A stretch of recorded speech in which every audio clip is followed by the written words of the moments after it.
Une odeur, une saveur, un son, une image, il suffit parfois d'un rien pour nous replonger dans des souvenirs d'enfance, des moments qui nous ont marqués et qui ont laissé une trace profonde dans notre histoire personnelle. Parfois, ça nous renvoie à un moment précis, parfois à une période ou à une sensation. Et sans doute qu'il y a un peu de nostalgie là-dedans. Mais quand ça arrive, quand on touche du doigt ce souvenir parce qu'on vient d'être confronté à quelque chose qui nous rappelle tout ça, on n'a qu'une envie, c'est d'y retourner. Dans mon cas, préparer une vinaigrette pour ma salade de tomates, ça me renvoie bien souvent à des moments partagés avec ma grand-mère. C'est marrant comme déclencheur. Mais un des trucs qui fonctionne le mieux avec moi, c'est sans doute le jeu vidéo. Parce que j'ai toujours été, depuis tout petit, un gros gamer. Et il faut bien se l'avouer, il y a des licences qui sont aujourd'hui quasi aussi anciennes que moi et qui arrivent toujours à me replonger à chaque nouvelle sortie, à la fois dans cette nostalgie de la découverte, quand je n'étais encore qu'un gamin parfois un peu trop jeune pour certains jeux, mais aussi dans cette excitation de la nouveauté, d'une nouvelle facette d'un univers que j'adore et qui va venir enrichir mon histoire et mon rapport personnel à cette œuvre. En 1993, justement, j'avais alors 5 ans, l'histoire du jeu vidéo a été marquée par la sortie d'un jeu hors norme qui a influencé tout un pan de la pop culture. Et ce jeu, c'est le monumental Doom. Doom, ça n'est pas que le premier jeu de tir à la première personne, mais pas loin. Et c'est surtout celui qui a donné ses lettres de noblesse à tout un genre, le FPS, le First Person Shooter. En français, le jeu de tir à la première personne. Les vieux gamers, on les reconnaît parce que pour ce type de jeu, ils parlent encore de Doom-like. Et là, je m'inclus un petit peu dedans. Bon, sur le fond, faut reconnaître que Doom n'a jamais fait dans le romantisme. On n'est pas là pour beurrer des sandwichs, hein, non, on est là pour faire gicler de la tripe et désosser du monstre. Mais attention, pas n'importe quel monstre, du démon. Enfin, je devrais dire des démons. Parce que toute la saveur du premier Doom était là, et c'est valable pour toutes ses suites. La catégorie démon, c'est vaste. Les petites cochonneries qui sautent partout, mais qu'on arrive à fumer avec un seul coup de fusil à pompe, c'est une chose. Mais quand on arrive au boss de 30 mètres de haut qui te one-shot d'entrée pour poser le débat, c'est pas la même mayonnaise. Et si je vous parle de tout ça, c'est que ça ne devrait pas s'arranger avec la nouvelle suite qui sort le 15 mai 2025, Doom The Dark Ages, qui est le partenaire de cet épisode, hein, vous l'avez compris. En gros, c'est le préquel de Doom de 2016. Le scénario s'intéresse à l'origine du Slayer, le super-héros du jeu. Et on sait bien que celui qu'on appelle le Slayer n'aime pas trop les démons. Et dans cet opus, on va comprendre d'où ça vient. Et c'est là que les amateurs d'histoire dressent l'oreille. Parce que les Dark Ages du titre, autrement dit les âges sombres, c'est une expression familière quand on s'intéresse à tout ce qui est médiéval. Dark Ages, c'est en fait l'expression anglaise qui correspond à notre Moyen-Âge, et à ses premiers siècles en particulier. Et on en a souvent parlé ici. Le jeu vidéo, c'est comme toutes les productions culturelles, ça ne sort pas de nulle part. Quand il se met devant sa tablette à dessin pour dessiner un démon, le designer de chez ID Software fait au fond le même boulot que le sculpteur du Moyen-Âge qui s'attaque au relief d'une église romane. Il imagine une forme, un corps, un visage, même si ici on va plus parler de museau. Mais enfin, vous voyez l'idée. Pareil quand les développeurs décident de vous balancer au beau milieu des enfers pour défoncer du démon par botte de 12. Ça mobilise un imaginaire. Et l'imaginaire des enfers, on fait difficilement plus riche. Ça fait des millénaires que l'humanité travaille ses cauchemars autour de quelques questions pas très rassurantes. À quoi ça ressemble les enfers? Et le portrait robot de vos démons là, ça a quelle gueule? Et puis, votre porte des enfers là, elle est bien solide ou genre ils peuvent se pointer chez nous? On va pousser la porte des enfers pour essayer de comprendre pourquoi les démons de Doom ont cette gueule et d'où ils viennent. Cette manie de déglinguer du démon, ça ne commence pas dans Dark Ages. C'est le principe de la licence depuis le premier Doom, dont l'intrigue est relativement simple. Vous incarnez le Doom Guy, un ancien marine qui se retourne contre son officier supérieur quand le gars lui demande de massacrer des civils. Du coup, vous êtes puni. On vous envoie sur Mars comme garde du corps pour une grosse boîte interplanétaire, l'UAC, pour l'Union Aerospace Corporation. Mais ces andouilles ont fait ce qu'il ne faut jamais faire. Ils ont fait joujou avec des portails. Si on vous le propose un jour, pitié, ne faites jamais ça. Surtout que là, pas de bol, ils en ont ouvert un qui mène directement vers les enfers. C'est ballot, d'autant pour vous, parce que devinez sur qui ça tombe quand il s'agit de botter les fesses de toutes les légions des enfers en solitaire. Et ben voilà. Ce qui saute aux yeux, c'est que notre bonne vieille mythologie est là dès le début. Le point de départ du premier Doom, c'est Mars. Les créateurs du jeu auraient pu prendre n'importe quelle planète, mais ils ont choisi Mars. Alors, pourquoi ? Eh bien déjà parce que Mars, c'est l'équivalent romain du dieu grec de la guerre, Arès. Mais surtout parce que la planète rouge a 2 satellites avec 2 noms bien sympas. Phobos et Démos.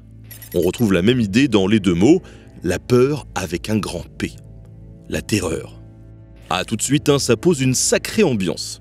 Une ambiance des enfers qu'on va évidemment retrouver dans Doom The Dark Ages, qui est le préquel de Doom 2016.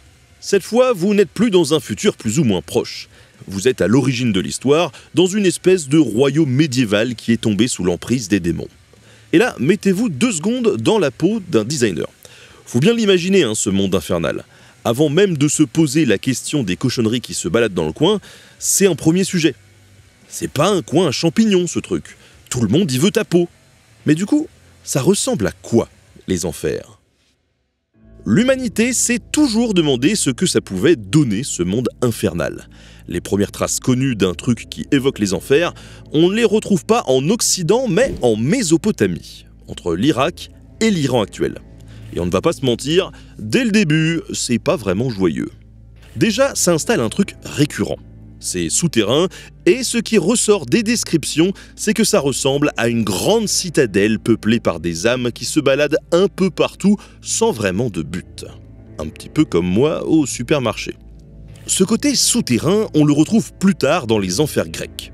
On est toujours sous terre, mais on est au royaume d'Hadès. Les âmes s'y rendent après leur mort, réduites à des sortes d'ombres qui n'ont plus vraiment de sentiments. En revanche, on voit arriver 2 trucs sympas. D'abord, ces ombres, on peut les ranimer, par exemple en versant du sang sur le sol. C'est un peu le principe du respawn dans les jeux vidéo, en fait. Mais surtout, c'est censé être un endroit fermé à double tour, les enfers. Une fois qu'on y est, on n'est pas censé en sortir. Et on n'est pas non plus censé y entrer quand on est encore en vie. Dans Doom, la seule manière d'y entrer, c'est le fameux portail que ces couillons d'ingénieurs ont eu la bonne idée d'ouvrir sur Mars. Bon, dans le mythe grec, il faut passer un fleuve, le Styx, avant d'arriver devant 2 grandes portes en bronze avec une pancarte « Attention au chien devant ». Et le chien, c'est le célèbre Cerbère. On le reconnaît facilement parce qu'il a 3 têtes, donc 3 mâchoires pleines de dents. Le truc, c'est que tout le monde s'en fout de la pancarte. Pour un peu, on pourrait dire que la moitié des héros grecs passent leur temps à se balader dans les enfers. Orphée, par exemple, passe à 2 doigts d'en faire sortir sa fiancée Eurydice. Ulysse, lui, n'y entre pas, mais son fils Télémaque, si. Héraclès passe quant à lui son temps à se balader entre les enfers et la surface, et le plus grand guerrier du monde grec, le bouillant Achille, se paye même un petit plongeon tout bébé dans un des fleuves des enfers, quand sa mère le trempe dans les eaux du Styx pour le rendre invincible.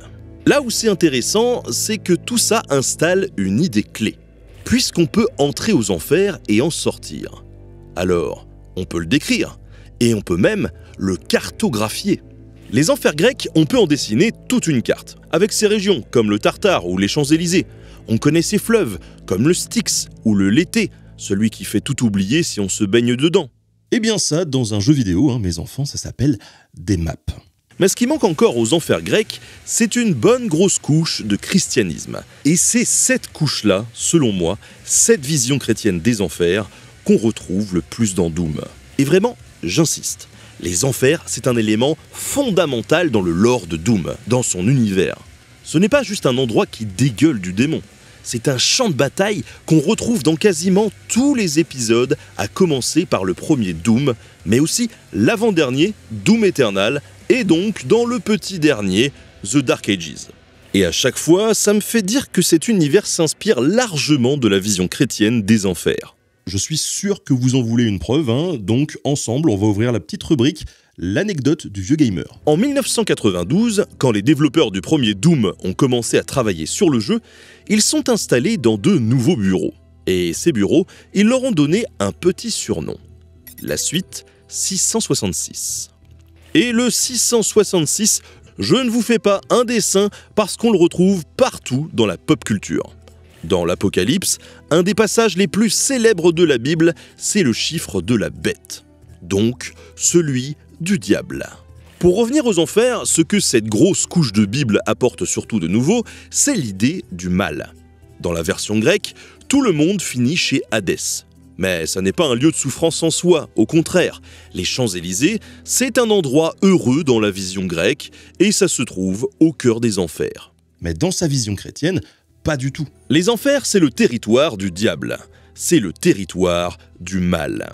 Les gentils, ils vont au paradis pour jouer du luth à la droite de Dieu, et les méchants, ils descendent aux enfers et ils ramassent bien, mais alors bien comme il faut. Alors, la question se pose. À quoi ça ressemble dans l'imaginaire chrétien, le royaume du diable?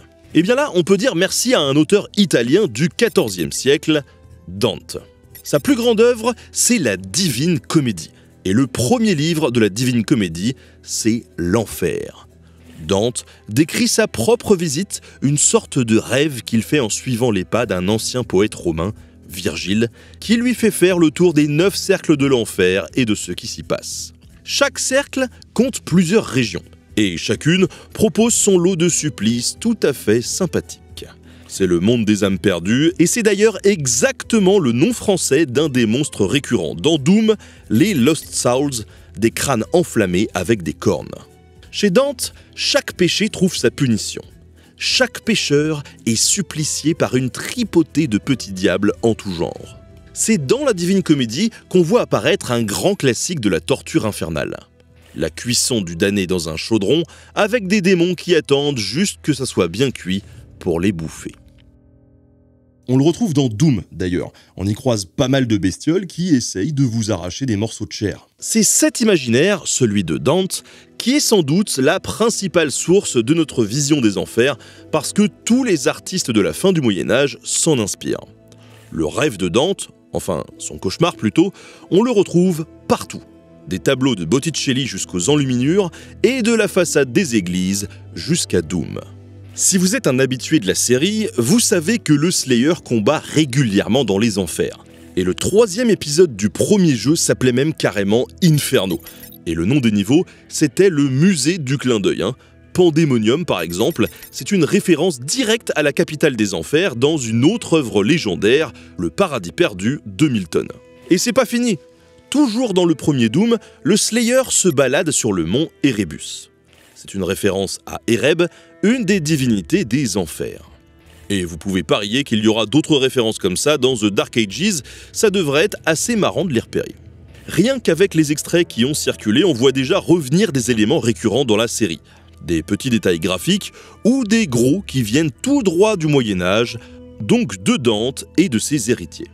Il y a parfois des régions désolées qui ressemblent un peu au Marais des Morts dans Le Seigneur des Anneaux, mais la grosse dominante du décor, c'est rocheux, c'est sinistre et désolé, avec des lacs de soufre, des volcans et des fleuves de sang.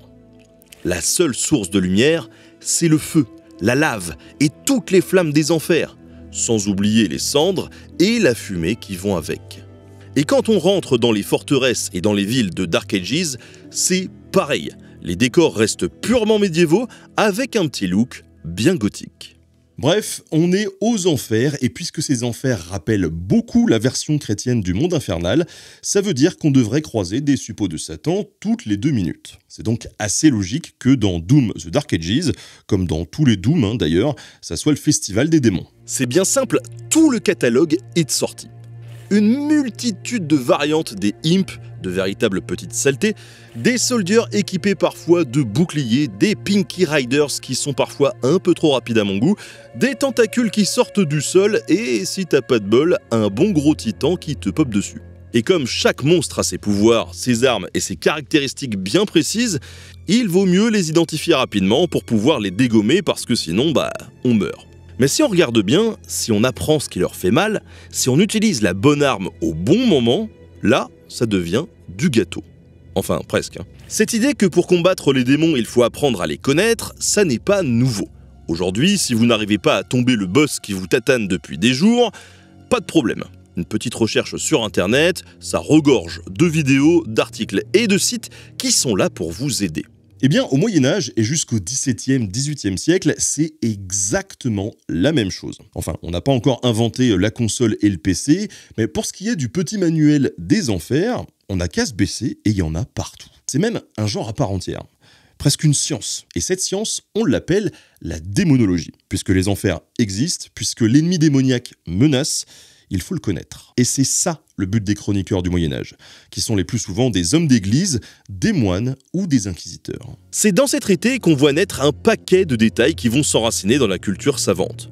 Puis, par la suite, dans la culture populaire et dans les arts. Et l'influence de ces récits sur notre imaginaire est tellement puissante qu'on en retrouve encore aujourd'hui la trace dans des jeux comme Doom. La première chose sur laquelle tout le monde est d'accord à propos des démons, c'est qu'ils sont beaucoup. Mais alors, vraiment beaucoup. Le premier qui le dit, c'est Jésus. Enfin, pas lui directement, mais Marc, un de ses 4 évangélistes. Dans un des chapitres de son évangile, Marc raconte que Jésus croise un jour un homme qui est possédé par quelque chose. Jésus se lance alors dans ce qui a tout l'air d'être un exorcisme. Et quand il s'adresse à l'entité qui a pris le contrôle de ce malheureux, la créature répond « Mon nom est Légion, car nous sommes nombreux ». Cette idée que les démons forment une masse immense, on la retrouve dans les traités de démonologie. Mais beaucoup, ça veut dire combien? Parce que j'avoue que quand j'en ai en face de moi des hordes de imps, qui ont d'ailleurs bien changé depuis 1993, je les compte plus, mais on serait tenté de savoir combien il y en a. Au XIIIe siècle, Richelmus de Schenthal, un abbé allemand, propose un chiffre qui fait tout de suite avaler de travers. Les démons seraient plusieurs centaines de milliards. 3 siècles plus tard, Martin Barchos donnera même un chiffre un peu plus précis, 2665 milliards et des poussières. Heureusement, tout le monde n'est pas aussi pessimiste. En 1467, le franciscain Alphonse de Spina sort son boulier pour rassurer tout le monde. Pour lui, il n'y en a que 133 306 668. Franchement, ça va, c'est pas tant. En quelques coups de flingue bien placés, il y en a plus. Au XVIe siècle, le médecin Jean Vire descend encore la barre d'un cran en se basant sur un chiffre que vous allez vite reconnaître. Pour lui, l'armée des enfers compte 2253 légions. Ces légions sont dirigées par 66 princes. Comme chaque légion compte 6666 démons, tout ça nous fait un total de 15 18 498 démons. C'est beaucoup, mais je confirme, c'est à peu près mon ressenti moyen quand je lance une partie de Doom et que toute la piétaille me tombe dessus. Genre les petits démons relous comme les imps dont on a déjà parlé, parce que ces saletés vous balancent des boules de feu. Et certes, c'est pas costaud, c'est pas rapide, mais il y en a plein. Le deuxième point qui ressort dans des textes, c'est qu'un démon, c'est moche. Dans The Dark Ages, quand on voit un démon comme le Vagari qui apparaît pour la première fois dans Doom 3, franchement, on est raccord, avec son corps à moitié araignée qui nous met sous le nez son abdomen où se trouve un autre démon en gestation, ça donne pas vraiment envie de lui faire un câlin. Si on revient dans notre monde à nous, une des descriptions textuelles les plus célèbres sort tout droit du cauchemar d'un moine du XIIIe siècle, Raoul Glaber. Il avait dû manger un sale truc le soir, parce que voilà ce qu'il raconte, je vous cite. « Une nuit se tint près de moi, au pied du lit, une espèce d'homoncule, d'aspect très répugnant. Il était de stature moyenne, le cou frêle, le visage maigre, les yeux tout noirs, le front plissé par les rides, le nez écrasé, la bouche énorme avec des lèvres gonflées, le menton pointu, une barbe de bouc, les cheveux hirsutes et des dents de chien, la poitrine enflée, le dos bossu, les fesses qui s'agitaient, les vêtements sordides. » Dans ce texte, il y a déjà tout. Le démon de Glaber n'est pas seulement répugnant, il installe un imaginaire que le Moyen-Âge va creuser dans tous les sens. Le caractère animal, par exemple. Les poils, les cornes, les crocs, ça reprend des images anciennes. Dans l'Antiquité, tout ce qui était négatif était souvent rattaché aux animaux sauvages et aux prédateurs. Le démon, c'est l'inverse de l'homme civilisé. C'est le chaos, le désordre, donc le mélange entre l'homme et l'animal. Au Moyen-Âge, l'Église n'arrête pas de pousser cette idée. C'est ce que l'historien Jean Delumeau appelait la pastorale de la terreur. Pour raconter les enfers, pour décrire le diable et ses suppôts, il faut faire peur. Et ça passe par le récit. Mais ça passe aussi par l'image du démon.